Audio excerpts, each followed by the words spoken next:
It was a marionette, I think. It had a big head, and the face was made of wrinkly, flesh-colored rubber. The eyes were gigantic, bulging white orbs with red pupils. The hair was black, made of some hard substance that didn't mesh well with the rubbery skin. The teeth were huge, pure white, and capable of moving up and down. The body and limbs were wooden, painted to resemble clothing, but the paint was faded. You could see the wood's natural brown in some places. Each arm and leg was a different length, but the hands and feet were pretty detailed. It made a loud clattering sound whenever it moved. That puppet followed me. I don't mean it got up and chased me, I mean it kept showing up in my life. My earliest memory of it was from my first birthday. I obviously don't remember the full details of that day, but I recall my parents singing happy birthday and that puppet. I don't know what it was there for, I just remember it scared me to death and I couldn't stop crying. When I was able to talk, I asked my parents about it, and they said nothing like that had happened on my first birthday. They must have thought lying about it would make things easier for me. The next time I saw it, I was around 3. I was exploring a room filled with old stuff my parents had stored away, and I found a calendar. I don't remember its year, but there was a photo for each month. But the only one I can recall was October. The puppet was its image.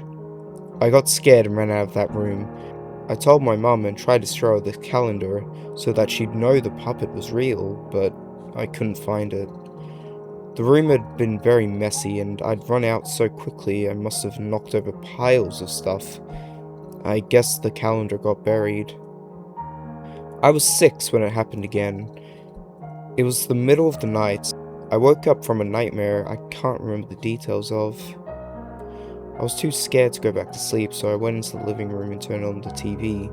An old black and white show on Nick at Night was ending, and when the commercial started, that puppet came on. It was dancing while loud music played. I screamed and started crying uncontrollably, but by the time my parents got downstairs, it was gone. I didn't see that puppet again for a while after that, but I kept having nightmares about it.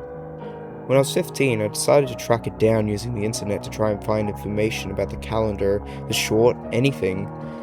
For a while, no one had ever heard of it, but one day I got an instant message from someone I'd never talked to before. Their screen name was a random mashup of numbers and letters, and their avatar was a picture of the puppet. They messaged me saying, "Glad that you still remember me," then immediately signed off. They never contacted me or came online again. When I was 20, I was walking by a store that sold old toys and dolls, and in the front window, I saw the puppet. I went inside and asked the clerk if he knew anything about the thing's history, when it was made, where it was from, anything. He didn't, and said the puppet had just been sold to the store a few days ago. I could have it for $6. I wasn't sure what to do. It still scared me, but having proof that it really existed seemed like a good idea. I bought the puppet, and I took it home. For a while, I felt better. I viewed it as a childhood fear that I had overcome as an adult, and even started to believe the explanations my parents had given me for the past appearances of it. I must have seen it somewhere else as a baby, imagined the calendar, and dreamed of the TV short, and someone must have played a trick on me online. I kept the puppet, but as I moved on in my life, I pretty much forgot about it.